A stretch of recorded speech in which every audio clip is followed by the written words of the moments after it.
Bonjour amis du soir, bonsoir. J'espère que vous avez passé un super été, c'est pas terminé, et que vous avez réalisé que tout continue à devenir de plus en plus fort, de plus en plus fort, de plus en plus fort. En super résumé, oui, cette augmentation de la fréquence de résonance de la Terre va augmenter jusqu'au 21 décembre 2012. C'est pas pour ça qu'on va ascensionner le 21 décembre, c'est pas ça. Quand vous étudiez effectivement ce que les Mayas disaient, ils disent qu'effectivement la fréquence va monter, et donc c'est une période où effectivement il y a une probabilité de beaucoup de choses, et dans, on va dire, dans le créatif et dans le destructif, et que donc tout est possible, tout dépend de nous. Si vous voulez mon avis profond, moi je suis fort influencé, c'est sûr, par les aides invisibles et tout qu'on connecte, et qui disent que de toute façon il faut bien comprendre qu'on vit dans un rêve. Le fait de 2012, c'est très relatif. On ne sait pas très bien en quelle année on est. Il y en a pour qui on est en 2500, c'est ça, pour les Thaïlandais. Et que, par contre, effectivement, ils veulent faire ce switch pour le moment le 21 décembre. Pourquoi? Parce que plein de gens s'y préparent, tout simplement. Alors l'occasion crée le larron. Par contre, ce que nous disent nos aides de l'invisible, c'est que même s'ils aimeraient bien que ça se passe le 21 décembre, le problème, c'est que pour le moment, il n'y a pas du tout assez de gens qui sont, il n'y a pas du tout assez, pardon, de gens assez près qui ont fait ce choix, effectivement de régner le patriarcat, et donc ils disent, ben voilà, s'il n'y a pas de changement d'ici là, non, ça, il faudra attendre, et il faudra attendre, et il faudra attendre, parce que encore une fois, je vous l'ai déjà expliqué, dans cette nouvelle métier, ben, tous les enfants vont passer, quasi tous les enfants, sauf ceux qui sont un peu trop endoctrinés quand même, et il faut qu'il y ait assez de personnes qui ont une certaine expérience pour pouvoir les entourer, les encadrer, pour pouvoir les accompagner. Et donc ça, c'est un point très important. Donc ça dépend encore une fois de toi, de nous tous et tout. Et moi, en tout cas, je me prépare à ce qu'on soit toujours là en 2013. Et voilà, et petit à petit avancer. Et on y arrivera, ça c'est sûr. Aujourd'hui, on voudrait aborder un sujet très délicat, c'est les vampires, les morts vivants. Vous verrez, on va vous lire des textes de la mère de Sri Aurobindo qui en parle énormément, ces choses-là existent, et c'est pas pour rien qu'il y a tous ces films qui ont tant de succès sur les vampires, sur les morts vivants, parce qu'il y a quelque chose de ce genre qui est en train de se passer sur Terre. C'est un sujet très délicat, parce que l'idée n'est pas de rentrer dans la peur du tout ça sont des étapes d'évolution, et de comprendre qu'à la base, je l'ai souvent dit, l'espèce humaine est une espèce où nous vampirisons, moi aussi. Quand on n'arrive pas à prendre l'énergie à l'intérieur, tout ce qu'on a besoin, on la prend à l'extérieur. On la prend, comme très bien expliqué dans la prophétie des Andes, dans la communication avec les autres. Chacun on a des petites techniques, il y en a qui parlent beaucoup, moi je peux avoir ça. Il y en a qui posent tout le temps des questions, il y en a qui disent jamais rien, il y en a qui dominent, très important. Donc, et c'est pour ça aussi, c'est une des raisons principales pour lesquelles on vit dans un monde dominant, dominé, hyper hiérarchisé, parce que quand on domine quelqu'un, en fait, on lui pompe une partie de son énergie. Même chose avec les animaux, effectivement, c'est une étape, ce n'est pas mal, d'accord? L'espèce humaine en a une étape de vampirisme, et l'étape suivante, ça sera d'aller prendre tout ça à l'intérieur. Même chose avec les animaux, comme on n'arrive pas encore à métaboliser tout ça, toutes les énergies, on va aller manger les animaux, on va aller manger les végétaux et tout, et puis le jour où on arrivera effectivement à se nourrir uniquement d'énergie de l'intérieur, on pourra enfin vivre dans une vraie planète en paix, où les plantes, les minéraux, les végétaux, tout ça auront le droit, je dirais, de vivre leur vraie vie. Je crois que les poules ont envie de faire autre chose que pondre et de rester toute la journée enfermées, même s'ils m'arrive toujours de manger des œufs. Oui, je veux dire, mais c'est important de voir où on va. Oui, je crois que cette ascension, elle aura lieu un jour.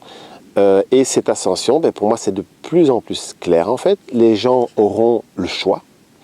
Ils vont se retrouver, les âmes vont avoir le choix entre suivre par exemple plusieurs voies, et il y en a une qui sera, il y aura une image, il y aura un grand barbu qui dira « Venez mes enfants, je vous ramène à la maison dans les lois des 10 commandements ».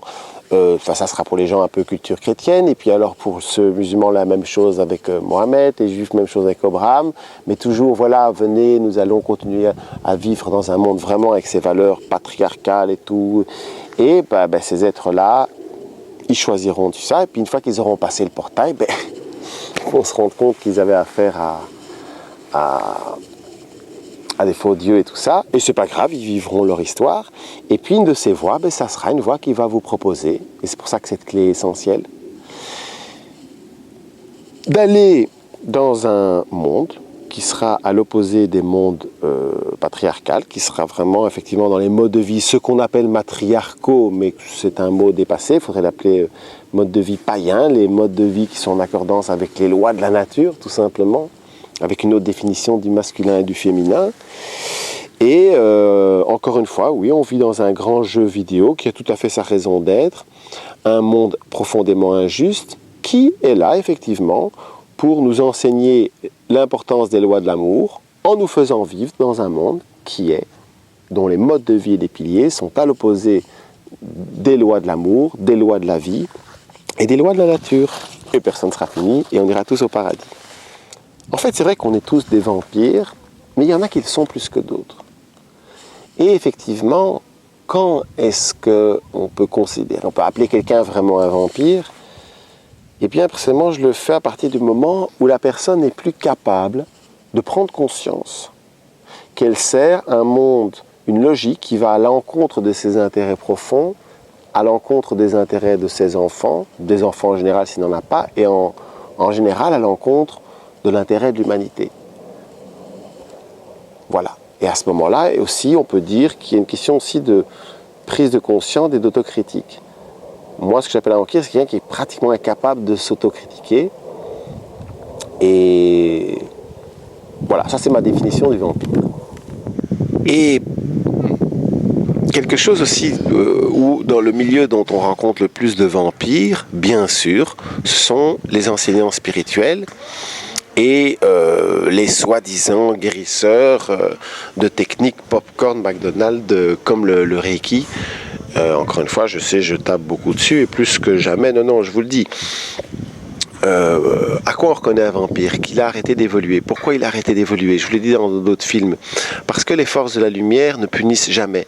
Et au pire, quand elles éclairent quelqu'un et lui donnent un peu de pouvoir, eh ben, ce qu'ils nous disent, c'est 99% des guérisseurs potentiels à qui ils donnent du pouvoir vont tout de suite arrêter utiliser ces pouvoirs uniquement pour s'enrichir personnellement et tout ça. Et donc, eux, ils ne punissent pas les gens, mais ils arrêtent de les aider. Et donc, si vous voulez voir un enseignant spirituel qui a été, entre guillemets, qui est dangereux pour les forces de lumière, eh bien, vous n'avez qu'à voir quels sont les enseignants spirituels qui n'évoluent pas. Et alors, moi, je vous dis, ça fait 25 ans que je cherche quasi tous les enseignants, les aides qui écrivent des livres et tout en France, tous les enseignants officiels et américains et tout, et du Nouvel Âge, ils n'évoluent pas. Montrez-moi un bouquin où ils disent « j'ai changé d'avis depuis le livre suivant ». Il n'y a pas. Donc ils ont arrêté d'évoluer. Alors encore une fois, je vous le dis, oui, la plupart des enseignants Nouvel Âge et religieux, et les prêtres, et les lamas, tout ça, ce sont des vampires professionnels. Encore une fois, je vous l'ai dit dans d'autres films, la plupart des humains passent d'un camp à un autre, mais quand on en fait sa profession, on sert une logique, et on est attaché à un réseau ou à un autre. Mais on ne peut pas servir de Dieu à la fois au moment où ça devient une profession. Encore une fois, les maîtres Reiki, oui, ce sont des vampires, ce sont des gens en général profondément malheureux. Déjà, le fait d'oser s'appeler maître, c'est parce qu'à l'intérieur, il y a un grand vide. J'affirme et j'affirmerai toujours que le Reiki, si vous croyez en quelque chose qu'on peut apprendre en 3 week-ends, je vous plains, je suis désolé, c'est que vous n'êtes pas là. Parce que vraiment croire qu'on peut guérir, donc les symboles Reiki sont des symboles qui bloquent l'évolution, qui bloquent les contacts avec les mondes divins. Et effectivement, on a toute une génération d'être aussi orgueilleux que vide intérieurement. Non, à la fois, je ne les condamne pas. Si y a des gens assez faible que pour croire qu'il faut faire confiance à un truc où on peut devenir maître Reiki en 3 week-ends, c'est leur choix, c'est leur droit, et c'est bien, ça fait une espèce de sélection naturelle. Mais tout à fait, voilà, c'est là que vous trouverez le plus de vampires, dans les professionnels de la spiritualité. Et à la fois, je ne les condamne pas, ils ont leur sens, c'est très important parce qu'on est là pour tout expérimenter. Et voilà. J'insiste très très fort sur le fait qu'on peut se dire qu'on est une race de vampires et que ce n'est pas négatif. Le mot vampire, encore une fois, a pris une connotation péjorative. Je me demande si c'est pas, oui, c'est des chauves-souris comme ça qui viennent sucer le sang, mais oui, c'est peut-être moche justement, mais si on regarde de près, ben après, bon, ben il y en a qui bouffent les animaux entiers avec leur sang. Alors je veux dire, c'est pas pire, c'est pas moins bien, c'est pas mieux, c'est comme ça. Voilà, c'est une étape de l'évolution. Et par exemple, souvent, on peut aussi s'échanger de l'énergie. Attention, avec avec des personnes, pardon, qui ont les mêmes valeurs, le même genre de valeurs, les mêmes rêves dans la vie, c'est très important. Et alors, effectivement, on se prend les bras, je te donne un peu d'énergie, tu m'en donnes un peu. Et là, déjà, c'est une étape qui est, j'ai envie de dire, moins dans le vol, parce qu'il y a un vampire qui vole, qui prend, qui force, qui a des trucs pour forcer l'attention, et puis il y a les autres où il y a un échange qui se fait, et c'est intéressant, bien que cela amène quand même à cette folie, cette scission dans laquelle la plupart des gens sont l'humanité, c'est-à-dire qu'ils ont deux personnages, il faut le comprendre. Pourquoi ? Parce que chaque fois qu'on prend l'énergie de quelqu'un d'autre, eh bien, effectivement, on se nourrit aussi de son identité. Et c'est là le vrai problème, et qu'après, on s'impressionne que tout le monde veut ressembler à tout le monde, quoi. Moi, ça m'impressionne très fort. Je trouve que dans les nouvelles générations, il y a beaucoup d'espoir, il y a beaucoup de choses magnifiques qui se passent aussi. Et puis, il y a cette volonté d'appartenir à une tribu, et tous les mêmes, qui est de plus en plus forte aussi. Je pense, par exemple, à cette mode des sacs Eastpak, là. Tu vois ? Enfin, moi, j'ai pas, quoi. Moi, quand j'avais 15-20 ans, je sais pas, j'avais envie d'être original, quoi. Puis là, je vois tous avec leur sac Eastpak, quoi. Mais c'est une blague. Après, ils ont tous plein de qualités fabuleuses et tout. Mais il faut faire attention à ce moment-là et comprendre que ça vient de là. Ça vient un autre point aussi que j'avais oublié de dire, c'est que c'était quoi le troisième ? Merde. La nature, les fleurs, les arbres. Voilà, qu'il est déjà une étape, évidemment. Comme on le dit bien dans la prophétie des Andes, ce qui compte surtout au niveau de l'humanité maintenant, c'est d'apprendre à se reconnecter à l'intérieur. Et pour éviter effectivement de prendre de l'énergie chez les autres et de prendre leurs émotions, leur personnalité, ben, c'est de le faire dans la nature. Dans la nature, déjà de marcher pieds nus, de prendre un arbre dans les bras, de sentir une fleur. C'est déjà une étape beaucoup plus intéressante. Et si on le fait le respect et tout cet échange peut être intéressant dans la nature, ça n'empêche qu'on continue à se nourrir de l'extérieur et que l'étape la plus intéressante, ça sera quand on se nourrira de l'intérieur. Alors, là, je vous lis un extrait de La Mère. La Mère, c'était la compagne de Sri Aurobindo. J'ai envie de dire c'est la compagne parce que pour moi, ils sont immortels. J'aime beaucoup la citer parce que les gens ne comprennent pas que le message dont je suis un des messagers, tout simplement, eh bien, est vraiment, effectivement, un message qui incorpore justement l'aspect feu, l'aspect destructeur, l'aspect du féminin, car c'est le féminin qui crée, qui détruit. Oui, le masculin n'a pas cette capacité, et que j'aime bien donner l'exemple de la mère parce qu'elle, justement, ben vous, parfois, on me trouve un peu cassant et tout ça, mais elle, vous allez voir, elle est encore plus cassante que moi. Et voici un extrait qu'elle écrivait, enfin, enfin, c'est pas qu'elle écrivait, parce que c'est, bref, ce sont des lectures et des entretiens qui ont été écrits, mais donc en 1929. La question c'est, il y a des êtres humains qui sont comme des vampires. Que sont-ils et pourquoi ils sont ainsi ? Ceci est écrit en 1929. On est à peu près 90 ans plus tard. Il y a beaucoup plus de vampires maintenant. Pourquoi ? Parce que les êtres vivent beaucoup plus dans leur mental. Et notamment à cause d'Internet et tout. Encore une fois, Internet, c'est un outil à double tranchant. Ça peut être extraordinaire et tout, mais faites attention. On se disait avec Lorraine il n'y a pas longtemps, d'ailleurs c'est amusant, c'est que par rapport à la télévision, la plupart des gens savent maintenant, c'est culturel, que c'est pas bien, entre guillemets, il faudrait éviter de regarder la télévision l'après-midi, la journée. Eh bien, Internet, non. Et vraiment, faites gaffe, essayez de vous passer 4 jours d'Internet, je vais vous dire, c'est assez dramatique, et c'est encore plus dramatique, moi j'appelle la génération comme ça, qui sont tout le temps connectés avec leur smartphone. Donc quand vous avez des angoisses qui montent parce que vous n'êtes pas connecté à Internet, en général, dans 99% des cas, c'est vos structures astrales qui ont besoin de se reconnecter à Internet pour se nourrir. Et donc, c'est comme une drogue dure, c'est comme l'héroïne. Moi, je vous conseille, c'est pas peut-être un jour sur deux et tout. C'est difficile, je reconnais que moi aussi, je suis assez accro. Alors, voilà ce que la mère dit. Le pouvoir vital incarné dans de tels êtres, parce qu'ils sont donc habités, est d'un genre tout à fait matériel et agit souvent à une très courte distance. D'ordinaire, si vous ne vivez pas, donc je relis mère, d'ordinaire, si vous ne vivez pas dans la même maison qu'eux, ou que vous ne soyez pas en leur compagnie, vous ne risquez guère de tomber sous leur influence. Mais si vous établissez entre eux et vous un chemin de liaison ou de communication par lettre ou par email, il n'y avait pas encore de mail à l'époque, par exemple, alors vous rendez possible un échange de force et vous vous exposez à être influencé par eux, même à grande distance. La méthode la plus sage avec ces êtres est de couper toute relation et de rien avoir à faire avec eux. Tout contact avec eux, à moins que vous n'ayez une grande connaissance et un pouvoir occulte et que vous sachiez comment vous couvrir et vous protéger. Mais même dans ce cas, il est toujours dangereux de les fréquenter. Espérer les convertir, comme le souhaitent certaines personnes, est une vaine illusion, car ils ne veulent pas être convertis. Ils n'ont aucune intention de permettre une transformation et tout effort dans ce sens est inutile. Ces êtres, quand ils sont dans un corps humain, n'ont pas souvent conscience de ce qu'ils sont réellement. Quelquefois, ils ont la vague sensation qu'ils ne sont pas tout à fait humains à la manière ordinaire. Cependant, il y a des cas où ils sont conscients et très conscients. Non seulement ils savent qu'ils n'appartiennent pas à l'humanité, mais ils savent aussi ce qu'ils sont, agissent selon cette connaissance et poursuivent délibérément leurs fins. Les êtres du monde vital sont puissants par leur nature même. Quant à leur pouvoir, ils ajoutent la connaissance. Ils sont doublement dangereux. Il n'y a rien à faire avec ces créatures. On doit éviter soigneusement tout rapport avec elles, à moins qu'on ait les moyens de les écraser et de les détruire. Si vous êtes forcé par les circonstances d'entrer en contact avec l'une d'elles, prenez bien garde au charme qui se dégage d'elles. Très important.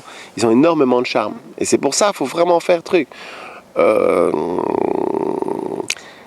Les êtres du vital, quand ils se manifestent sur le plan physique, ont toujours un grand pouvoir hypnotique, car le centre de leur conscience est dans le monde vital et non dans le matériel, et ne sont pas voilés et rapétissés par la conscience matérielle comme le sont les êtres humains. Voilà, pour moi c'est important pour que vous compreniez bien qu'il n'y a pas que nous qui sommes tout ça. Je crois que j'ai tout dit pour cette petite intro, et Lorraine a plein de choses merveilleuses à vous dire, et je lui donne la parole. Bonjour à toutes et à tous. Est-ce que vous aussi vous sentez à quel point l'astral devient de plus en plus fort? Que le monde des émotions, le monde des pensées est de plus en plus fort et de plus en plus présent autour de nous? Parce que c'est vraiment le cas. De voir comment les gens deviennent de plus en plus excessifs. Et moi-même, mes émotions sont de plus en plus fortes. C'est-à-dire les émotions auxquelles j'ai l'habitude de m'accrocher. Quand je m'y accroche, c'est encore plus fort. Quand je suis dans des moments de cafard et que je suis déprimée, mais je suis vraiment à fond déprimée et à fond cafardeuse. Quand c'est la joie, c'est vraiment l'extase. Moi, je vois bien les gens autour de moi deviennent de plus en plus fous. En tout cas, les personnes qui n'ont pas fait suffisamment de travail émotionnel, on va dire, vivent de plus en plus dans leur scission, mais de folie. Et on voit bien ça à la télé. Regardez les faits divers du genre le gars qui sort de son immeuble avec son fusil et qui tire sur tout le monde, que ce soit dans une école, dans une rue, enfin bon. Ben ouais, c'est des gens comme ça, clac, ils pètent un câble, quoi. Et complètement influencés et manipulés par leur émotion, par cet astral, voilà. Donc, en ce moment, je trouve que c'est vraiment encore plus urgent et encore plus important que de faire le tri dans ses pensées. Déjà, justement, pour faire face à cet astral qui grandit, c'est comme un rapprochement de différents mondes, oui, voilà. Différents mondes qui se rejoignent petit à petit. Ça fait référence à différentes prophéties que Claude a déjà parlé précédemment sur 2012.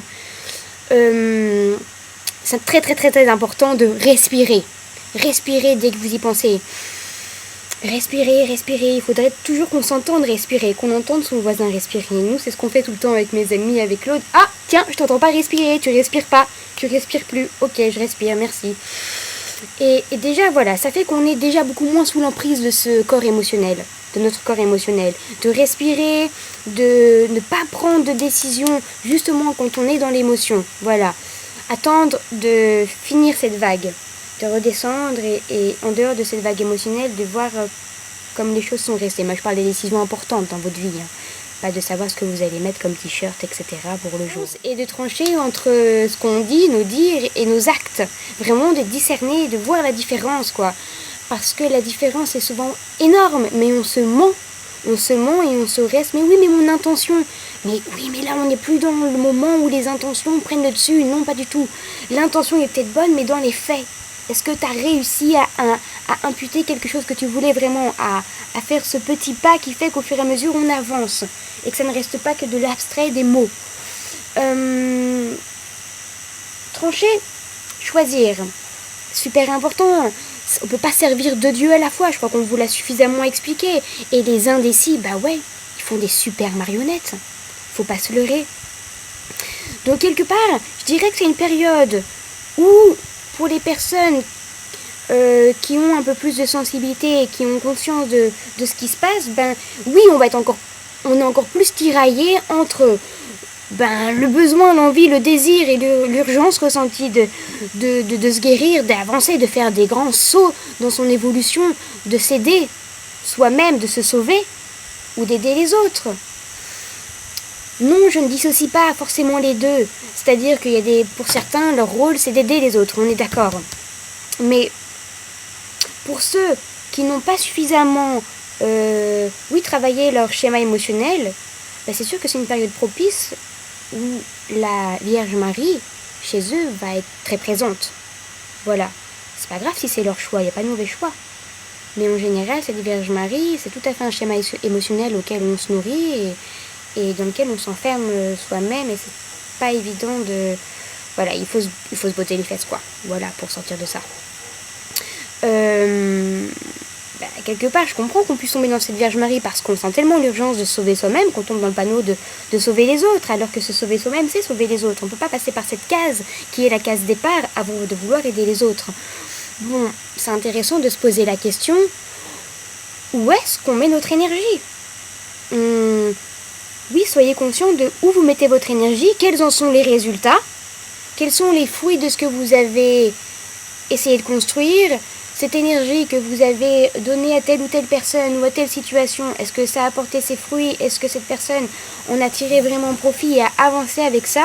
Ou est-ce que non, c'est une situation qui stagne, qui nourrit les uns les autres émotionnellement, mais qui finalement, dans les résultats, à vous de voir qu'est-ce que ça vous a apporté aussi. Soyez conscient de là où vous mettez votre énergie. C'est très important. Chaque petit choix nous rapproche ou nous éloigne de notre divinité, il faut se le dire, au quotidien. Et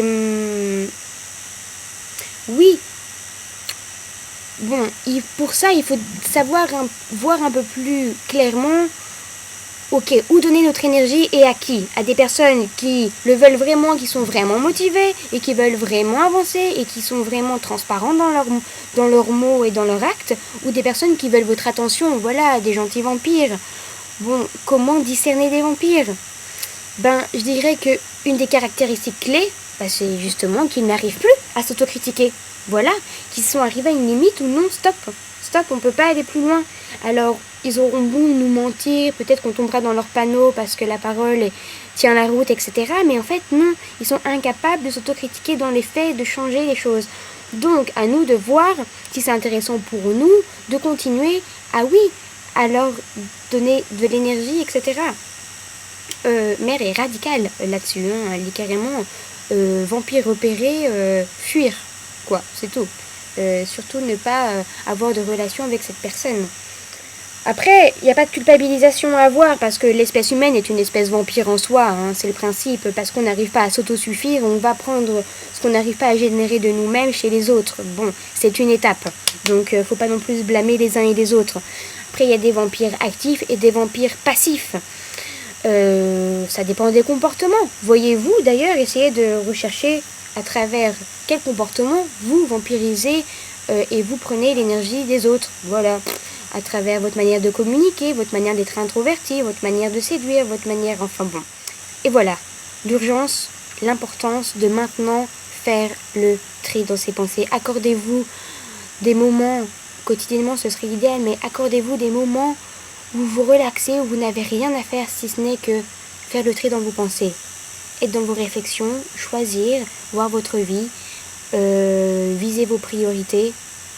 Voilà, c'est quelque chose qu'on devrait faire tous les jours remettre en question ce qu'on est en train de vivre. Est-ce que c'est vraiment ça que je veux vivre? Est-ce que je vais vraiment dans la direction que je souhaite? Est-ce que je fais de mon mieux, etc. Est-ce que cette relation m'aide vraiment à être la Lorraine que je veux incarner? Tous les jours, oui c'est important maintenant. D'ailleurs, à ce niveau-là, j'ai vraiment un message à faire passer à toutes les sisters, à toutes mes amies, à toutes les femmes que j'ai rencontrées, que je vais rencontrer, quoi. Stop, il faut sortir de nos têtes, quoi. Il faut sortir de nos têtes, c'est plus possible. Il faut arrêter d'intellectualiser tout. Ben oui, les femmes sont beaucoup plus sujettes à ça, je trouve, que les hommes, en tout cas dans mon expérience de vie. C'est l'hallucination totale, on a toutes la même histoire. Et on continue toujours à s'accrocher à des hommes qui, dans les dires, ben oui, sont des gens super sympas, oui, sont des frères, oui, on est d'accord. Mais en fait, ça suit pas, vous le voyez bien. Une fois qu'on est avec eux, pouf, la paresse prend le dessus, y compris chez eux que chez nous. On est là dans nos têtes, on arrive à se satisfaire de ce que pourrait être la relation avec lui, alors qu'elle n'existe pas à l'heure actuelle au moment présent. Mais on s'imagine ce futur potentiel et on arrive à le vivre dans nos têtes. Et du coup, parce qu'on le vit dans nos têtes, ça nous fait comme compenser ce qu'on ne vit pas dans le moment présent avec lui. C'est complètement dingue. On a un schéma de maman et de Vierge Marie avec les hommes. C'est pas mal, mais si on le conscientise, on peut vraiment l'utiliser autrement. C'est ça qu'il faut se le dire. C'est nous qui choisissons de sortir cette carte, et c'est pas cette carte qui choisit de nous faire rester avec telle ou telle personne. Waouh! Et arrêter de penser toujours aux besoins des autres avant les nôtres. Parce que ça, c'est notre truc, hein. On aime beaucoup. Bah ouais, je sais pas, on se satisfait beaucoup d'être dans un personnage serviable et on se satisfait d'avoir aidé les autres, etc. Et en attendant, on croit que oui, bah oui, c'est quelque chose de bien et on continue toujours à faire passer les autres avant soi-même. Et c'est pas que le fait de faire des choix.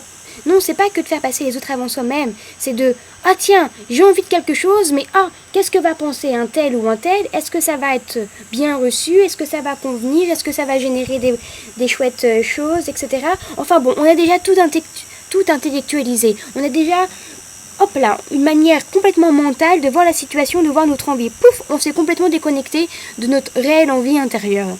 Ça y est. Et c'est vraiment tout un dialogue intérieur à retrouver. Moi, je le dis, quoi. L'humanité a besoin que les femmes retrouvent leur autorité, mais vraiment, et les hommes aussi. On a vraiment un partenariat à jouer avec eux. Donc, maintenant, bon, toutes les femmes qui se sentent appelées et motivée, en tout cas touchée par ce message. Mais moi voilà, c'est mon rêve que de pouvoir réunir, ne serait-ce que pour une semaine, un groupe de femmes et de vraiment travailler nos schémas typiquement esclavagistes et conditionnés à servir l'autre et écraser de la femme et que je pense qu'on a vraiment une réconciliation entre femmes et envers notre femme et notre déesse à faire et que ça se fait entre femmes justement. Donc n'hésitez pas à m'envoyer un petit message parce que je vais réaliser quelque chose très prochainement.